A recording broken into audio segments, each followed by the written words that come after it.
Hey guys, your pal Icarus here, and today I want to talk about character design. Specifically, I want to talk about Mary Sue's, and as an example of, well, not a Mary Sue, but seems like one, I want to talk about the character design.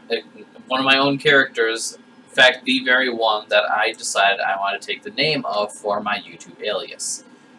Since I am well aware I'm going to get distracted at some point along the way, let's just say I'm going to focus on those elements during this video because I don't script anything and probably should. But let's get to this. First and foremost, we have to agree upon what makes a Mary Sue.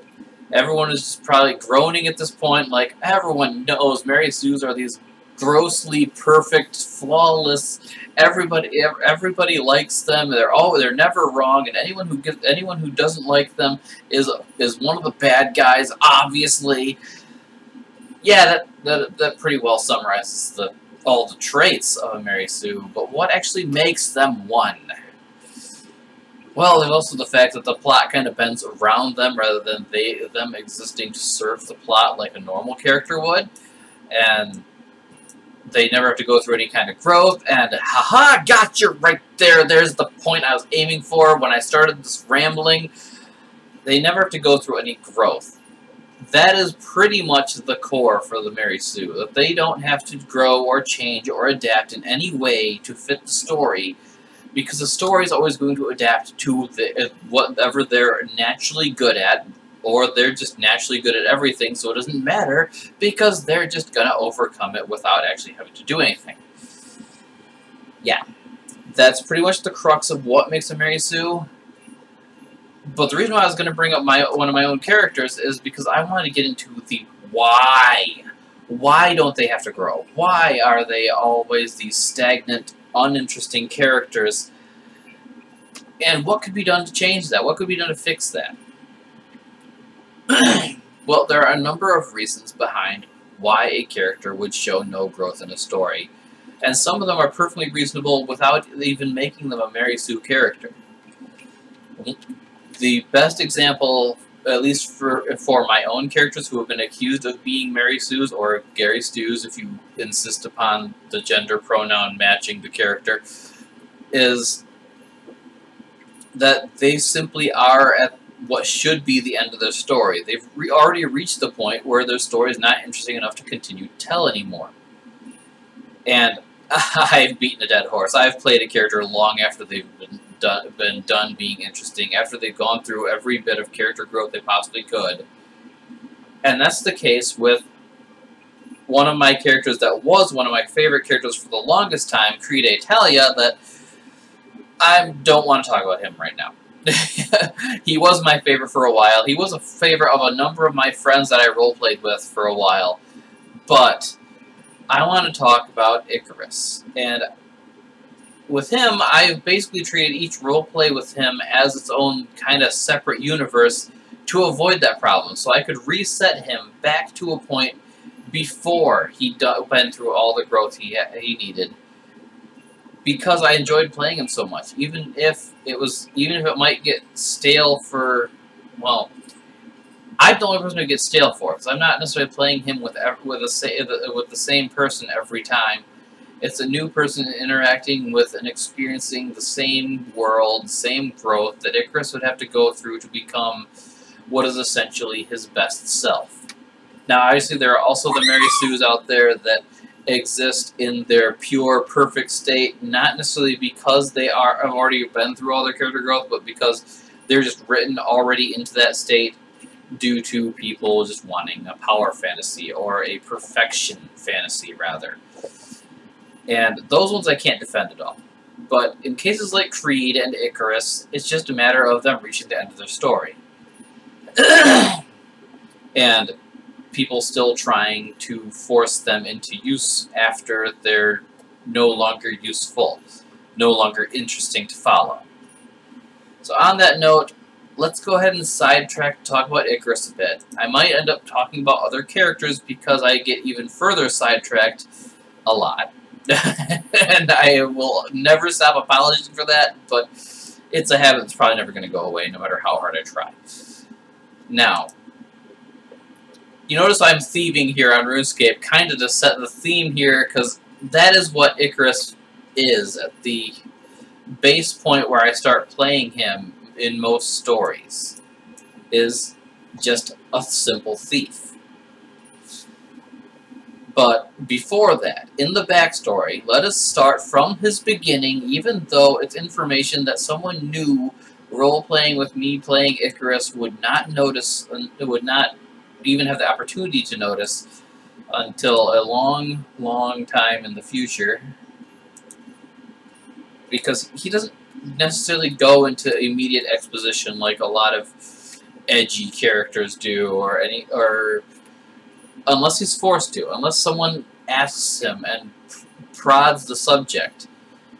Because, like most characters who have kind of sad starts to their story, he doesn't like his backstory. So, first and foremost, like a lot of characters from a lot of fictions, Icarus is an orphan. There's a reason for it this is so common, is simply because it is more simple that way. It is easier to write a character's adventure if you don't have to write their parents into that adventure. I mean, imagine anytime you introduce a character who is not of full adult age, you have to introduce 2 other characters with them because biological mom and dad, or make up an excuse for one of them to be gone out of the picture, or without both of them being gone, to be able to include parents as a subject. It's doable, it's easily doable, and it can make the story more interesting, but it's a lot more easily doable to just remove the parents entirely, and that is why so many famous characters are orphans. You see this not just with my characters, but with Disney, Marvel, who knows where else. The parents are eliminated some way or another, so I just figured I'd get that obvious thing out of the way early on before I start telling the rest of the story. So, he is an orphan. In his case, his parents had their own very deep backstory reason for dropping him off at an orphanage. They were not dead or anything. But that backstory relevance does not actually become relevant until he's near the peak of his story, because this piece of information also brings with it a massive power boost to Icarus as he's learning his true heritage and the powers that come with it. And yeah, I do write overpowered characters a lot, but I've avoided Mary Sue since, like, maybe my 3rd roleplay character. I've gotten better. Now, so we established he's an orphan. He's also a cat boy. He's a cat boy in a predominantly human area, where anthro-species, not just feline anthro-species, but anthro-species humanoids, are heavily discriminated against. He was bullied by the other kids in the orphanage. And one day in his early teen years, when he just had too much of it and decided to fight back, he ended up getting kicked out of the orphanage for that reason. Okay, so at that point, he's just this teenage boy out on his own trying to find some way to live. He hasn't gotten into thieving at that point yet. At that point, it was more scavenging in the nearby woods surrounding the orphanage, gathering what he can to just survive, and sleeping in whatever little hole or cave or whatever he could find nearby for shelter. Until he strayed far enough away from the orphanage that the young daughter of a local innkeeper took interest in him, seeing this wild cat boy, thinking he must be interesting in some way, and decided, well, I want to date him, Daddy. Will you give him a job so he can stay here and stay close? And a spoiled girl gets her way her dad hires Icarus on as a groundskeeper, tending the flowers and plants around the inn, working for room and board, just so he can have food, shelter, and clothes on his back. And this worked out very well for Icarus for a time. Not only did he have stable work, a place to live, food to fill his belly, everything he actually needed, he also had a girlfriend at that early age. But after a while, she realized he wasn't really any different than normal human boys. He just had a few extra fuzzy features that might be a little cute to look at, but she was counting on him being a little more wild than he was. He was actually quite tame for all the struggle that he may have been through at that point. And so, of course, she got bored of him, dumped him, and with her interest no longer being a factor, her father dumped him as well. Icarus got fired, cast back out, and at that point, he'd known comfort and shelter outside the orphanage. He knew it was possible. He just didn't know what he would have to achieve in order to get that in a society that just did not accept him. But he also knew the cruelty, essentially, of that innkeeper in firing him when he was doing a perfectly good job just because he was this feline thing that was not normal. That drew his attention to the innkeeper and how the innkeeper himself had more than he needed, and how there are likely others out there, like the innkeeper, who have more than they need, and hoard more than they need to survive. So that's when he realized if he can't just get accepted and get a job like a normal person, maybe he could take from the people who have more, who are hoarding more than what their fair share is. That got him into thieving. That got him connected with other criminals in the area who obviously would be accepting of someone with the grace of a cat who was taking an interest in plying their trade, so long as they could take their cut based upon helping him learn his way around where the wealthy districts are and whatnot. So, but that didn't sit well with Icarus, because while he knew he needed more than he had to survive, and others had more than they needed, he also had a very strong sense of fairness about him. He realized that while these people might have more things than they actually need, and I can steal some and pawn it off to buy food, it's not right. These people earned what they have. It is theirs by right. And so he ended up having a falling out with his currently criminal allies, I suppose, over this kind of disagreement. How they just viewed the rich as a means a means, and he viewed them as people who deserved the things that they had.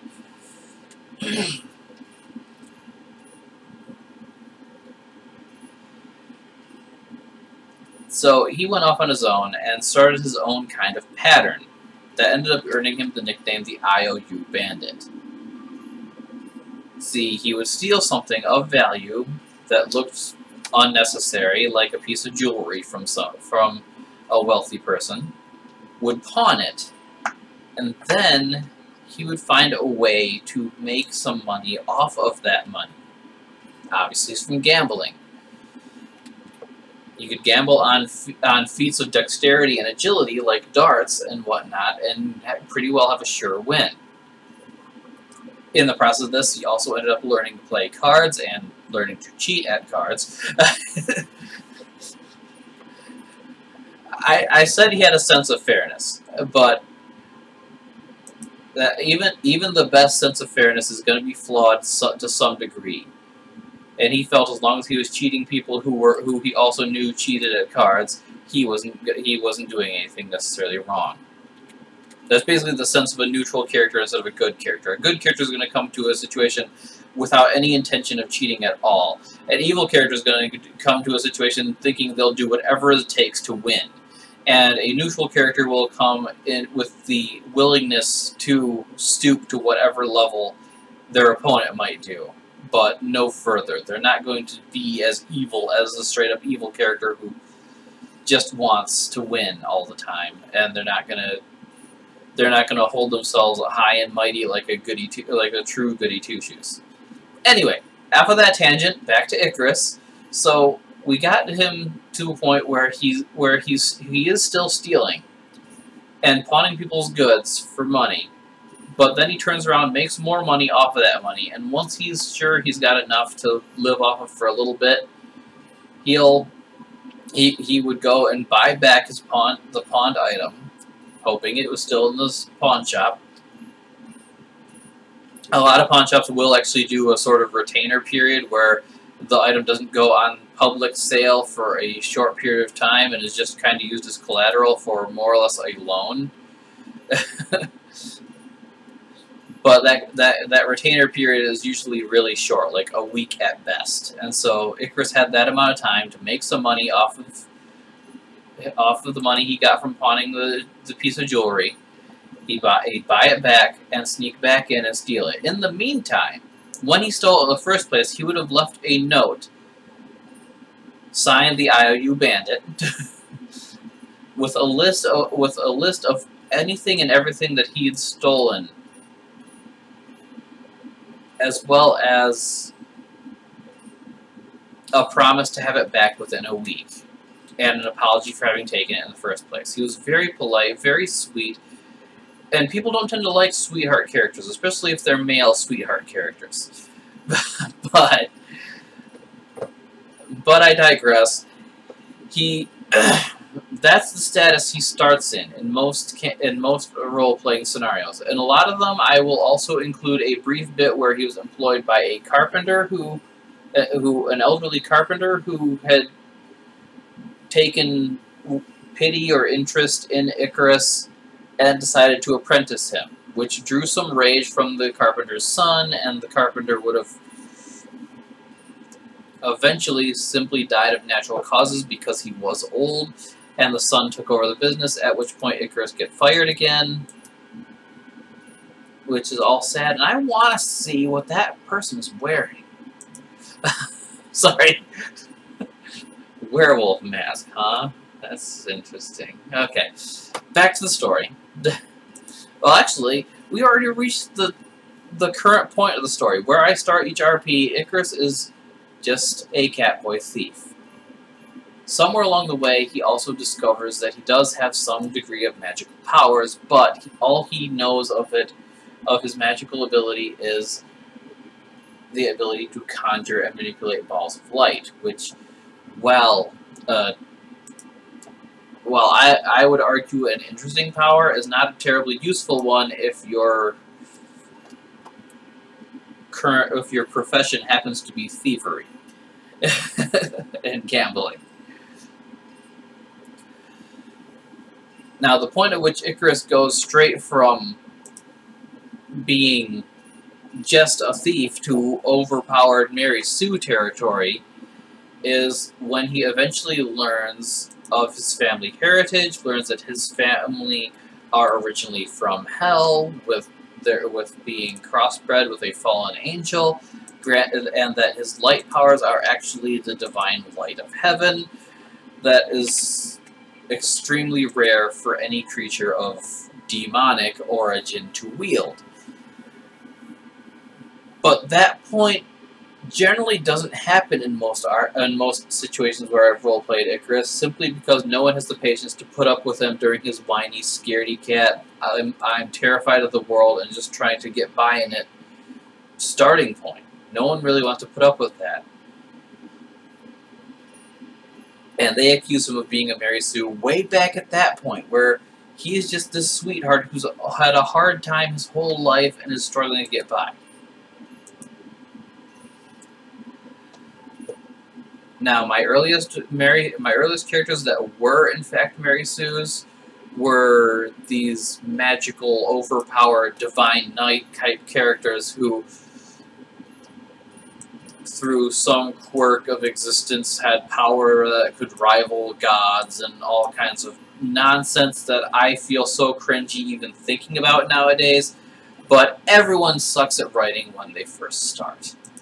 Whether they're writing for a simple role-playing character of their own use or whether they're writing for a profession, everyone sucks at it when they start. And everyone also goes through a cringy phase during their teenage years, which also coincides with when I started role-playing. But if I am proud of any of my characters and the growth they go through throughout the course of their story, it's probably either Icarus or Viros, and I can talk about Viros another day.